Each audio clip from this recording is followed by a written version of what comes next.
Yes, it's always a pleasure for me to talk about my grandmother. She's still my role model, and she's been a farmer all her life, and she's still somehow, and I think she showed me really how to respect materials, if I can say like that, and also how the true sustainability is to have it last for very long.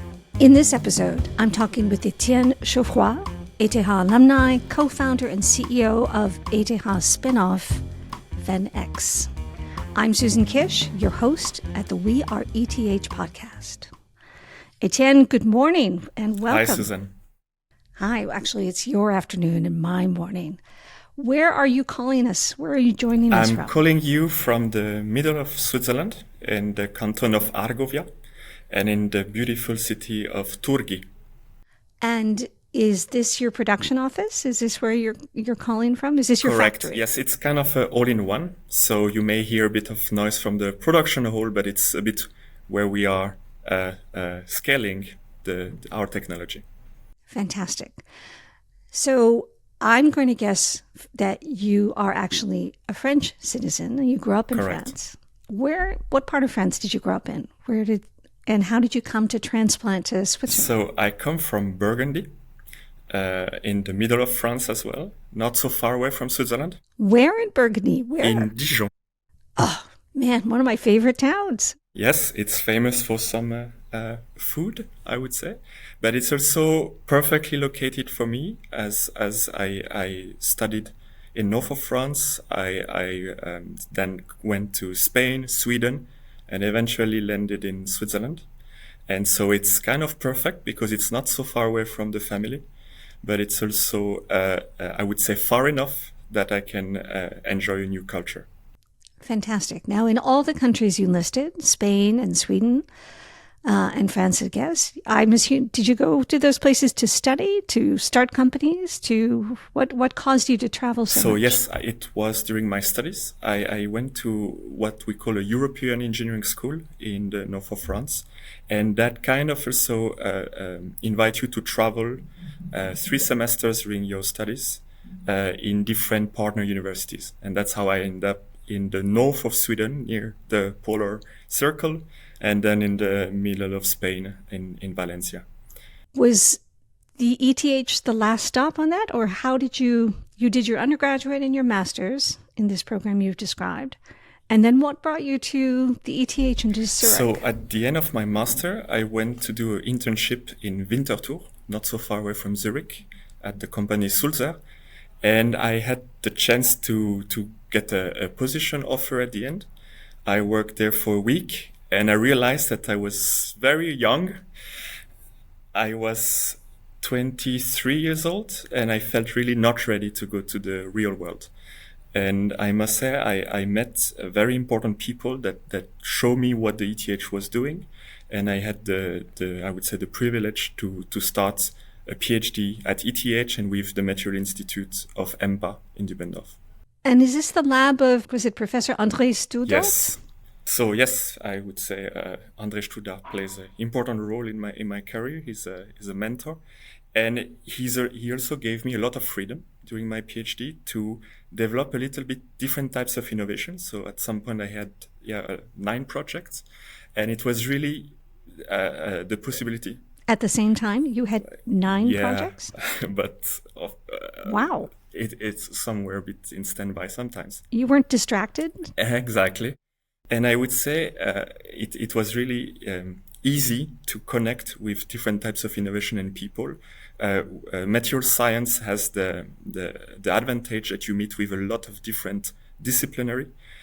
So we had physicists in the same corridor, biologists, food scientists, and so I could develop many types of different ideas.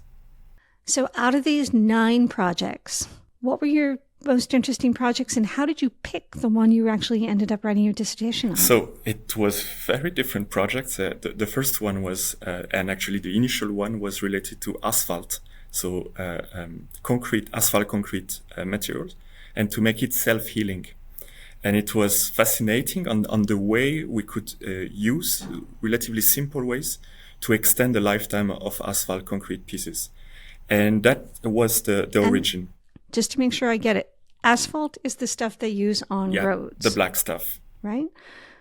So when you're talking holes, you're talking about the very beginning of what I have outside, which are the potholes that come up in winter.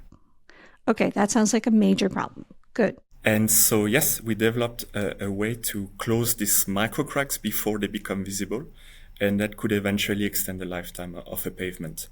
And this technology, we brought it, I would say, to a first innovation. Definitely, there is a potential to bring it to the market, but it didn't feel like the right moment. And it's also a material that faces a lot of political regulation, and sometimes it's very difficult to bring that easily to the world. Good. So that was your first, and that sounds like a fascinating project, but you're right. There were a few barriers to getting that guy to scale. And so here I was really having the right level of expertise next to me. And I would say along my young career so far, I was very lucky to be with the right people. And so I had the civil engineers at the EMPA that was bringing the problems of the real world, and then the approach more from the fundamentals coming from the laboratory at ETH, where here there was a perfect match of skill set. And for me, it was like gathering the information together and try to bring it to the real world. Let's move to FENX. How did that one come together? Because it sounds like you started that with your professors and a bunch of people from your labs. And so that sounds like another one of maybe not that 9 projects, but out of that group. So yes, it was one of those projects. And I would say it comes from a historical technology from the lab that was where you could make ceramic foams. So foams with some specific nanoparticles. And eventually you would put that in an oven at high temperature, and then you could get a ceramic very, very light. And that was very interesting for some specific applications. And during my studies, we were thinking, how could we make that as an insulation material using local materials? And in that particular case, we started to work with ashes from the coal industry. And actually, it started with our professor André Studart, who comes from Brazil, and show us a picture on Google Map of a big coal plant with a mountain of ashes that were eventually contaminating the ambient air. And so we started with that material and make a foam out of it with a lot of air inside, without using high energy processes. And that's how we make a mineral foam that is very light and that would insulate very well.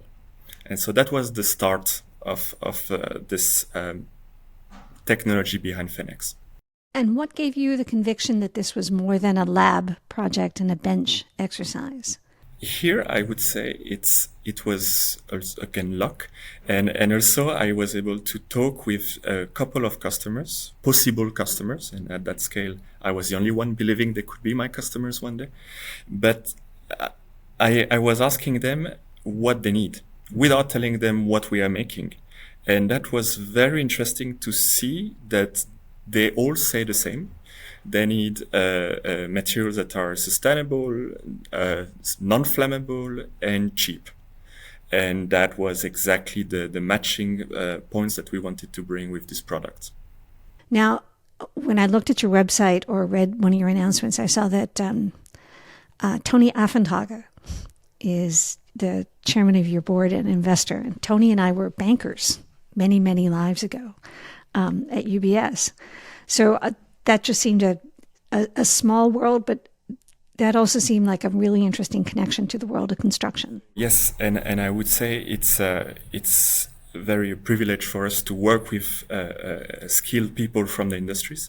So we are the techie guys, I would say, my co-founders and myself, and we want to bring something that can have impact on the large scale. So that means we need to understand how this construction world works.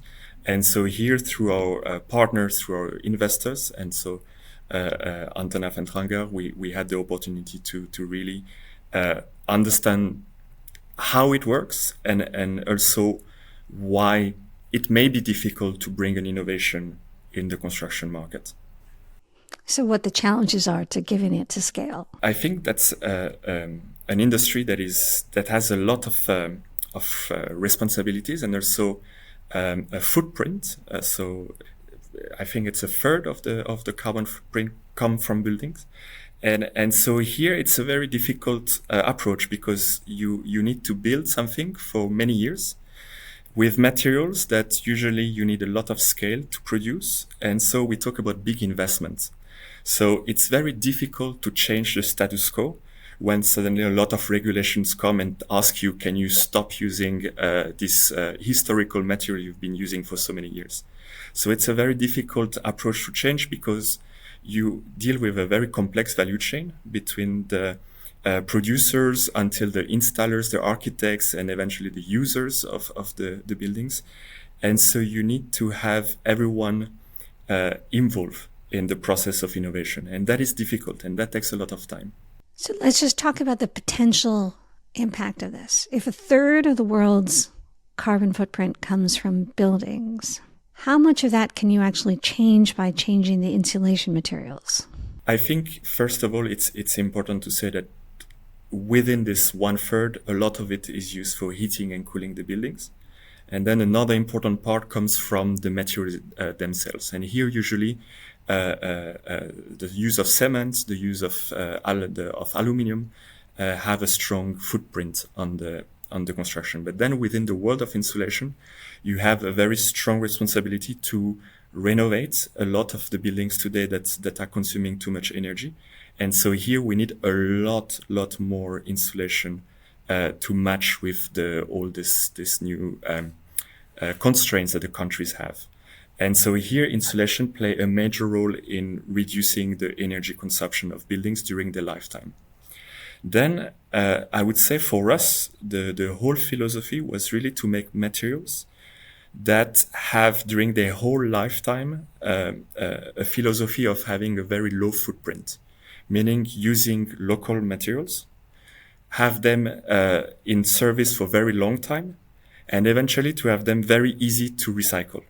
And I insist on the easy part because recycling materials today in the construction industry is very difficult because you have a lot of materials from different families that can be glued together or put together, and they are very difficult to disassemble and eventually to valorize. And so our approach is to think same family of materials together. So we work with minerals, so with stone-like products, and we want to think of building elements that are made from minerals as well, and that can be all recycled together. And so the idea is really that with an easy process to recycle, we could increase this number that shocked us at the beginning when we heard that 1.5% of insulation are actually recycled in Switzerland. Wow, that is a low number. Now that's just Switzerland. Is that exceptionally low or is that sort of globally about it's right? It's exceptionally high, if I may, actually. So. Oh, come on. Yes. Really? It's today we start having processes to recycle the major materials we know with the concrete and so on. But a lot of building elements are a mix of different materials. And here this is very tedious to separate them. Wow. Okay. So it sounds like you found a problem that needs to be solved, a market that's large and growing, and a solution that ticks the boxes they articulated and some additional ones. How do you get this to scale? Very easy. No. So it's very difficult because we talk about a product that is a commodity product and that needs a massive amount of scale to be meaningful from the economics. And so the point is we started the company now almost 4.5 years ago. And we started with a foam that was half size of that. And we started then making the first panel. And now we set up for the last 2 years a small prototype line to fabricate insulation panels that we test, that we certify, and that we put in some buildings. And so that's what we did for the last years, and that was necessary to show that it simply works. And that basically what we were dreaming of as performance, we could reach that. Now, the point is for the last year, you show the performance, but you also need to show the economics. And that's what we've been doing. And so now we're in the process of scaling up with a first full-size factory together with our partners. So let's go back to the very beginning. One of the stories that you talked about on your path was the influence of your grandmother on this choice around material science. And I don't know if that was also in terms of your choice about being an engineer, but can you tell us that story? Yes, it's always a pleasure for me to talk about my grandmother. She's still my role model, and she's been a farmer all her life, and she still somehow. She showed me also a video when she was 16 years old of a documentary regarding the risk and the danger of living in a farm. And you could see that fire was actually a very important issue in the farm. And so they were showing how children should behave in presence of a fire or in presence of risk. And everything was related to the materials at the end of the day. And what she was always telling me is all the tricks that she used to basically manage the whole thing. She was the oldest of the 12 children, so she had a lot of work and ideas to use. So that got you on the path of looking at the impact of your choice of materials can have in terms of things like flammability and danger, and yes, not just how, and as well as aesthetics and cost and sustainability and all those other things. Yes, and I think she's really she showed me really how to respect materials, if I can say like that, and also how the true sustainability is to have it last for very long. Let's talk about the ETH.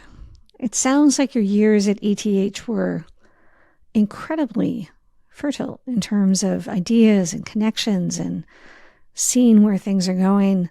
How did ETH influence your path?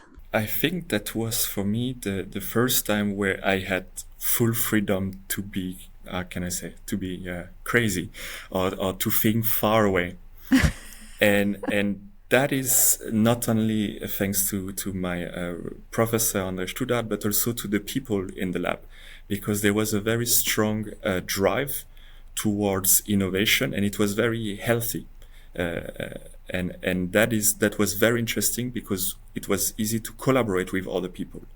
And again, the mix of skills that you can find in material science is very interesting to get different horizons in your thinking path. There was a story about you doing this where you took a solution in cancer treatment and applied it to another area. Is that the kind of thing you were talking about, where you take something in X and you apply it to Y? Yeah, it looks cool said like that, yes.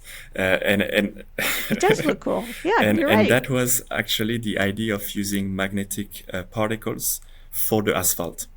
And so the whole point is that we use today for a technology that is called magnetic hyperthermia, nanoparticles that would be at a very selected region of your body, and where you could apply a magnetic field to slightly increase the temperature and eventually kill cancerous cells.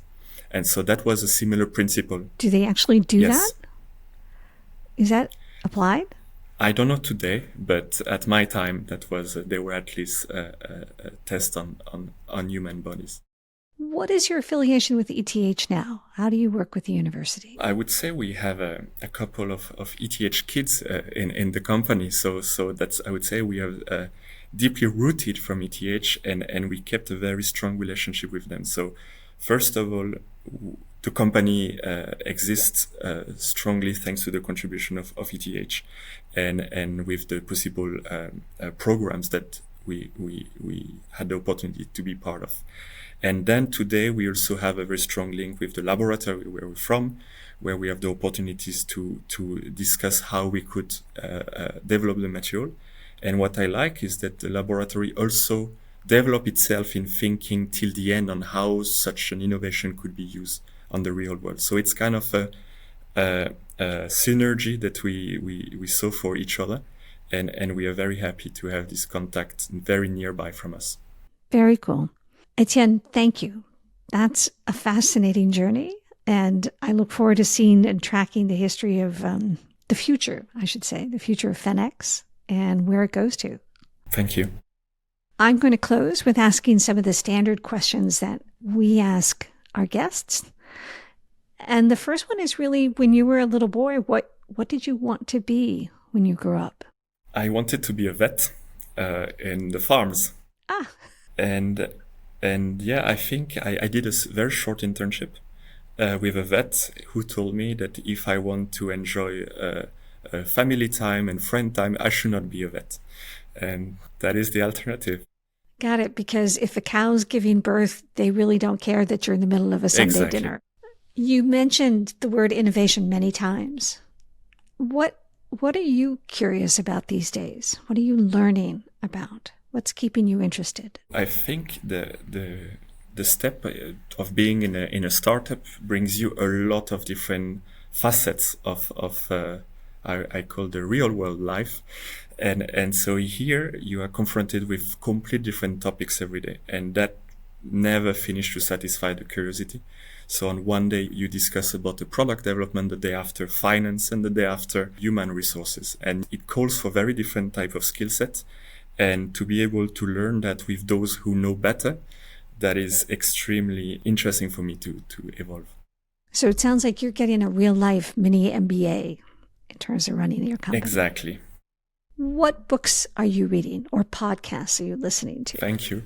Because books, I'm not a very good reader, but I must say I like a lot biographies and a lot biographies of athletes. And so that's very inspiring for me and very, it's very interesting that everyone can relate to some steps that an athlete can go through. And so I read a lot of biographies of basketball players.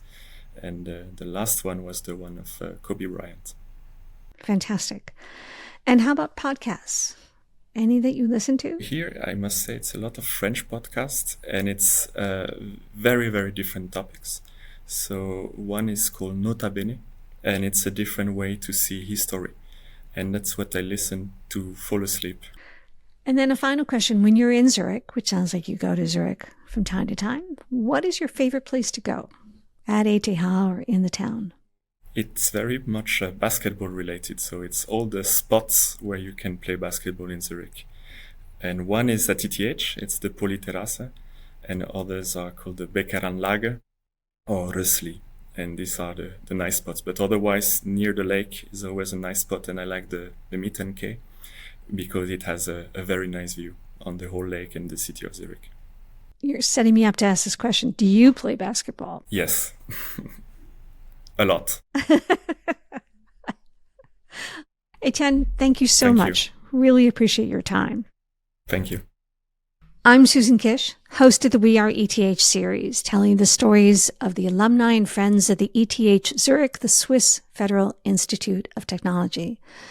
ETH regularly ranks amongst the top universities in the world, with cutting-edge research, science, and people. Both the people who were there and the people who are there and the people who will be there. Please subscribe to this podcast on whatever platform you listen. Give us a good rating on Spotify or Apple or YouTube if you enjoyed today's conversation. I'd like to close by thanking our producers at ETH Alumni and LA Media, and to thank you, our listeners, for joining us today.